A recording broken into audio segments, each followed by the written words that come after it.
అందరికీ నమస్కారం. Welcome to hit TV. నేను మీ కౌసల్య. ఇవాల్టి మన కార్యక్రమంలో ఐకాన్ ఆస్ట్రాలజర్ గట్టుపల్లి సురేష్ బాబు గారున్నారు. ఆయనతో మాట్లాడి మార్చి నెలలో ఏ రాశి వాళ్ళకి ఎలా ఉండబోతుందని తెలుసుకుందాం. నమస్తే గురుగారు. జై శ్రీమన్నారాయణ. గురుగారు, మీన రాశి వారికి ఏ విధంగా ఉండబోతుంది ఈ మార్చి మాసంలో? మీనరాశి మనం చూసుకున్నట్టయితే గనక చాలా బాగుందని చెప్పొచ్చు. హుహు. ఎందుకంటే ఏం బాగుందండి మీనరాశి వారికి? మా అంటే చాలా మంది షష్టగ్రహ కూటమి ప్రభావం ఎక్కువగా మీన రాశి మీద పడుతుంది అని చెప్తున్నారు. సో దాని గురించి చెప్పండి. ఇదే మాసంలోనే ఉంది కదా, మార్చి 29వ తేదీన. సో ఎలా ఉండబోతుంది? అదే అంటున్నా. ఏం బాగుందండి మా రాశి, మీనరాశి మా బొంద, మా బాలే ఏముంది? అన్ని గ్రహాలు మా మీద పడిపోతూ ఉన్నాయి. మాదంతా పరిస్థితులు బాలేవు. హ్మ్. మా అసలు ఇంకేం స్థితిగతులు బాలేవు అని చెప్పేసి కొంతమంది మీనరాశిలో పుట్టిన వారైతే ఈ మధ్య కాలంలో నేను చూస్తా ఉన్నాను. ఆళ్ళేం చేస్తున్నారంటే అప్పు తెచ్చుకొని పిండి వంటలు చేసుకొని తింటున్నారనమాట. హుహు. అంటే మేము తర్వాత ఏం తినలేమేమో అని. ఓకే. అంటే అంత బాగాలేదు అని చెప్తున్నారు.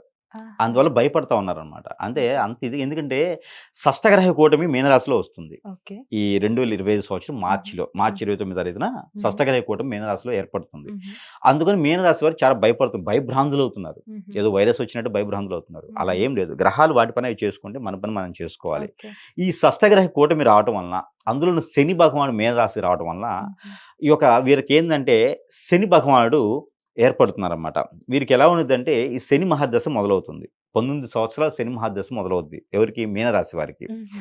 ఈ మీనరాశి వారికి శని మహర్దశ మొదలవటం వలన వీరింకేం చేయలేరు.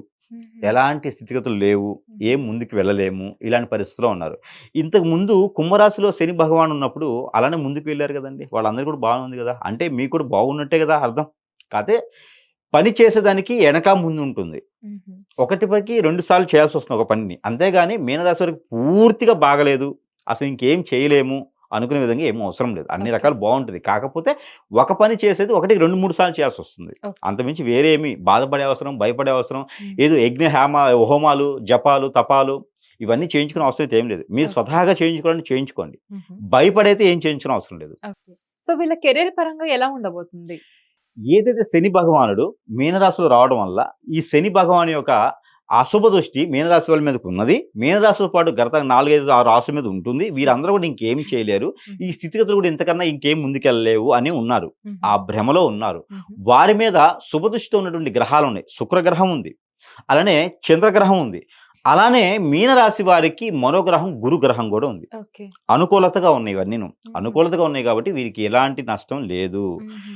కుజగ్రహం గూడా అనుకూలతగా మారింది హుహు. మీనరాశి వారికి. అన్ని గ్రహాలు అనుకూలతగా ఉన్నాయి కాబట్టి, వీరు సినీ రంగంలో చాలా రాణిస్తారు. హుహు. వీరి యొక్క ఆర్థిక స్థితిగతులు ప్రొడ్యూసర్ గాను, లేకపోతే ఇంకేదైనా సినీ రంగాలకు సంబంధించినటువంటి డిస్ట్రిబ్యూటర్స్ గానో, థియేటర్స్ గానో, ఈ రకంగా చేసుకుంటే ఏదైనా మీడియా పరంగానో, అలా చేసుకుంటే దాని ద్వారా వచ్చేటువంటి ఇన్‌కమ్‌లో వీళ్ళు రాణించేదానికి ఎక్కువ అవకాశాలున్నాయి. ఓకే. అలానే వీరికి పచ్చి పంటలు అంటే చేపలు, రొయ్యలు లాంటి వ్యాపారస్తులు కూడా చాలా రాణిస్తారు. హుహు. ఈ సముద్రము, చెరువుల మీద చేసేటువంటి వ్యాపారస్తులు మీనరాశి వాళ్ళు ఎవరైనా ఉంటే వారు కూడా చాలా అనుకూలంగా ఉంది.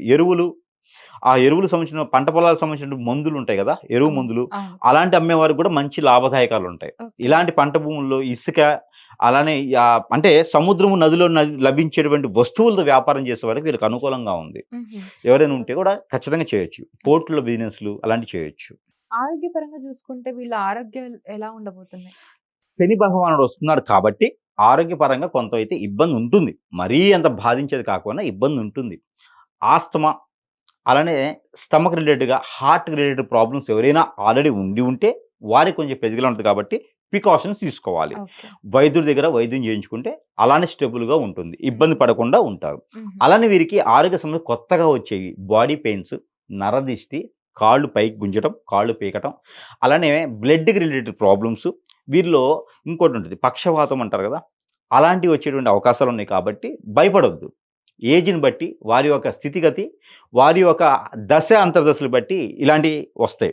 వారికి ఓకే. కరెక్ట్‌గా సరైన సమయంలో తక్కువగా ఉన్నప్పుడే ఆ వైద్యుని దగ్గర చూపించుకుంటే ఇలాంటి సమస్యలు దూరమైతాయి. దగ్గరగా అయ్యేదానికి చాయిస్ ఉంది కాబట్టి ఆరోగ్య సమస్యలు కొంచెం ప్రికాషన్స్ అయితే తీసుకోవాలి. ఓకే. ప్రతిరోజు హాట్ వాటర్ తీసుకోవడం, జీరా లేదా వాము వాటర్ తీసుకోవడం మరీ మంచిది.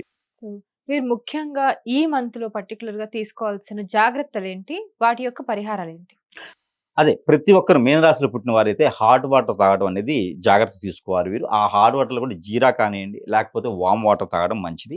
ఇంగువ ప్రతి ఒక్కరు కూడా ఇంగువ తినడం అనేది మంచిది మీనరాశి వారికి. ఓకే. అలానే వీరికి అన్ని రకాలు బావుండాలి. గ్రహరీత్యా అంతా బావుండాలి. ఇంకా అన్ని రకాల రంగాల వారికి ఇంకా అనుకూలంగా ఉండాలి అనుకునేటువంటి మీనరాశి వారు ఎవరైతే ఉన్నారో, ఈ యొక్క షష్టగ్రహ కూటమి ఏదైతే ఉందో వీరి రాశిలో వచ్చినప్పటికి ఆ గ్రహాల యొక్క అశుభ దృష్టి ఏదైతే ఉందో దాన్ని కూడా శుభ దృష్టిగా మలుచుకునేందుకు చిన్న చిన్న పరిహారాలు ఏవైతే ఉన్నాయో అవి చేసుకుంటే సరిపోతుంది.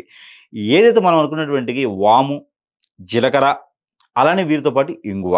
ఈ 3 కూడా కలగలిపి పౌడర్ చేసుకొని, ఈ పౌడర్‌ని పాలలో కలిపేసి అక్కడ శివ భగవానుడికి అభిషేకం చేసినట్లయితే మంచిది. అలానే కుమారస్వామి, అయ్యప్ప స్వామి లేకపోతే నాగపడిగలు ఇక వాళ్ళకి దక్షిణామూర్తి ఇవి నుండి కూడా ఎక్కడ ఆలయంలో విగ్రహాలకి డైరెక్ట్‌గా అభిషేకం చేసుకునే అనుకూలత ఎక్కడైతే ఉందో అక్కడ అభిషేకం చేసుకున్నట్టయితే మరీ మంచి జరుగుతుంది.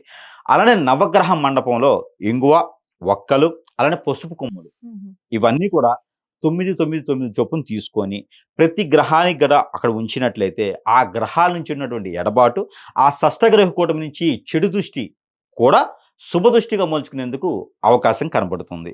ఈ యొక్క చిన్న చిన్న పరిహారాలు చేసుకోవాలి. అలానే వీరు బెల్లంతో కలిపిన అటువంటి జొన్న రొట్టెలు కానియండి, గోధుమ రొట్టెలు ఏవైతే ఉన్నాయో బెల్లం రసం రాసేసి ఆవుకు తినిపించాలి. లేదా తేనె రాసేసి ఆవుకు తినిపించాలి. ఏమి రాయాలి?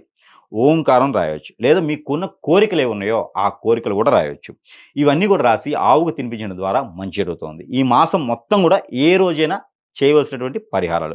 ముఖ్యంగా మంగళవారం కానీ, గురువారం లేదా శనివారం చేస్తే మరీ మంచిది. కుదరని పక్షాన ఏ రోజైనా చేయొచ్చు. ఎన్ని వారాలైనా ఈ పరిహారం చేయొచ్చు. ఓకే. ఎవరైనా పేదవాళ్ళకి బట్టలు దానం చేయటం హ్మ్. మరీ మంచిది. హ్మ్. అన్నదానం చేయటం మరీ మంచిది. మినిమమ్ 10 మందికి అన్నదానం గాని చేయాలి. ఇవన్నీ కూడా ఎలా చేయాలి?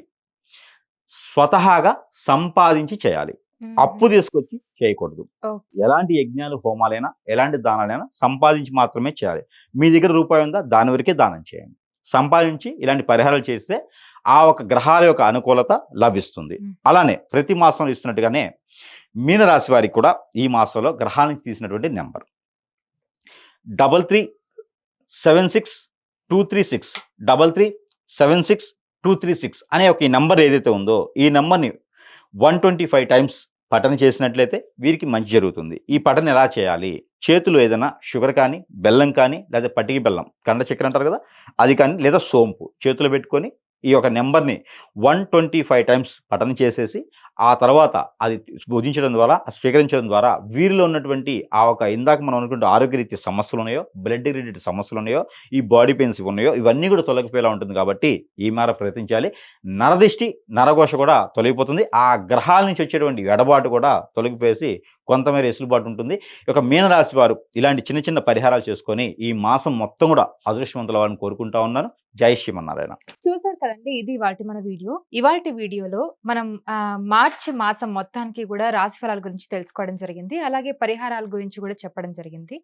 సో, మళ్ళీ ఇంకొక మంచి వీడియోతో మళ్ళీ మీ ముందుంటాను. Thank you so much for watching and keep watching hit TV for more updates.